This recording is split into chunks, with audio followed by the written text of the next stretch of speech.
लोहे का उपयोग और स्टार्ट कर दिया। आज ऐसा कोई घर नहीं है जहाँ पे आरसीसी में लोहे का यूज़ नहीं करता। आप अलमारियाँ देखो, अलमारी में पर लोहे की बनाते हैं क्यों? क्योंकि हमें क्या लगता है दीमक लग जाएगी, लोहे की बनाओ, एक बार छुट्टी हमेशा जिंदगी तक का प्रिंट होता है। तो इतना लोहा बिछा लिया कि हम तक जो पृथ्वी की चुंबकीय ऊर्जा पहुँचनी चाहिए, लोहा ही अपनी तरफ खींच लेता है, क्योंकि लोहे का स्वभाव है, वो खींचेगा। तो जो थोड़ा करंट मिल रहा था उसको भी इसने छीन लिया। अब जब करंट कम हुआ तो वही प्रभाव पड़ा जो पंखे की स्पीड पर पड़ा, वो हमारे शरीर में खून के बहाव पर पड़ गया। तो जब करंट मिलेगा तो क्या खून अच्छे से बहेगा? नहीं बहेगा। खून नहीं बहेगा तो ढंग से ऑक्सीजन भी नहीं पहुंचाएगा, नहीं आपको पौष्टिक चीज़ें पहुंचाएगा जो आप खाते हो। तो अब हमें ठीक होने के लिए क्या चाहिए?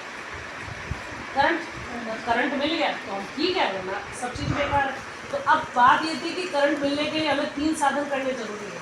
पहला तो सस्ता सुंदर टिका हुआ है कि रोजाना 2.5 से 3 घंटे जमीन के संपर्क में चल जाओ। तो कल से आप दोनों चले जाएंगे मिट्टी में पैदल 3 घंटे कम से कम 300 नहीं, बट नहीं कर पाते ना। 365 दिन लगातार कर पाओगे नहीं। सेकंड नंबर पे और अच्छा साधन है, ये लोहे के घर छोड़ के झोपड़ी में चले जाओ, वो कर लो। हो सकता है, हो ही नहीं सकता कि जब जो चल रहा है वो चलेगा। फिर तीसरे समाधान अपन पे बदल नहीं सकते। ये कुछ भी नहीं बदल सकते, ना वातावरण बदल सकते, ना घर बदल सकते, ना परिवार बदल सकते, ना कुछ। घूमना भी कभी तो हो जाए, कभी ना हो। तो चौथे पे ये काम कर रहा है, बट रहना तो हमें सुरक्षित ही है ना। तो इन्होंने सोचा इस प्रोजेक्ट के थ्रू, ये भारत का प्रोजेक्ट है कि एक इंसान जिसके दिमाग में एक आइडिया आया, क्योंकि कहीं ना कहीं किसी का आइडिया आता है। पहले चूल्हे पर रोटी बनाते थे, किसी के दिमाग में तो आया होगा गैस बना ले ताकि आसान हो जाएगा।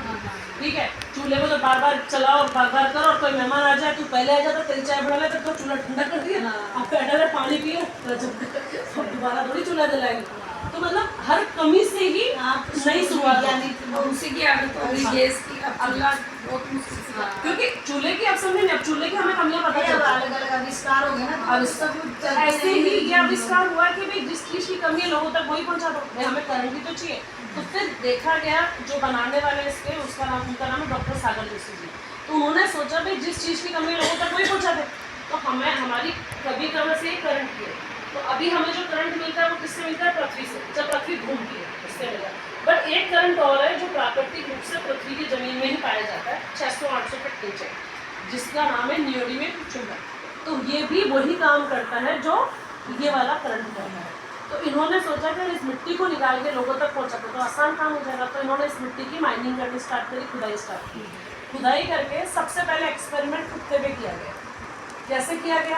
कुत्ते को अंतरिक्ष में भेजा गया, क्योंकि अंतरिक्ष में करंट नहीं है, तो कुत्ते की बॉडी पे उसको लगा दिया और उसको अंतरिक्ष में यान में बैठा के भेजा कि अगर ये जीवित बच गया तो इसका मतलब ये चुंबक ये काम कर रहा है।